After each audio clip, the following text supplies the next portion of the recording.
আজকে আমরা ওয়েস্ট বেঙ্গলে যাচ্ছি। তো এখন আমরা যে জাংশনটাতে আছি এটা হলো লামডিং জাংশন। তো এখানে আমার একটা বন্ধুর সাথে দেখা হলো। এই যে দেখুন, এই সাব্বির শেখ, তিনি কিন্তু একজন কুখ্যাত স্টুডেন্ট আমাদের ফ্যান লিস্টের মধ্যে। তো আপনারা জানাবেন আমার বন্ধুটা কেমন দেখতে। আর যে ট্রেনটা দিয়ে আমরা এখন যাচ্ছি এটা তো একদম সেইভাবে চলছে, মানে পিঁপড়া যেভাবে হেঁটে হেঁটে যায় না, ঠিক সেইভাবেই যাচ্ছে। বন্ধুরা, আমরা তো তিনজন একসাথে যাচ্ছিলাম। তো এখানে আমি কিন্তু তাদের সাথে সিঙ্গেল আইসা আছে না, ফাইসা গেছি গা, এমন সমস্যায় পড়ছি। দেখুন, এরা কিন্তু সারাক্ষণ বউ নিয়ে ব্যস্ত থাকে। আমি বললাম, ভাই তোমাদের তো বউ আছে, ঠিক আছে, এখন কি ট্রেনের মধ্যে আমাদেরকে একটু সময় দিতে পারতো না, কথাবার্তা কো আমাদের সাথে।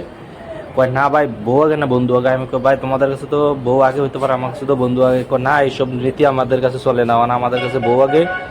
পরিস্থিতি শিকার ভাই, আমি বললো কথা হইতে আমার ভাই প্রচণ্ড খিদা পাইছে। কই ঠিক আছে, খাবার খামু। কই না ভাই, আমি বউকে জিজ্ঞেস করছি আগে কি খাবো।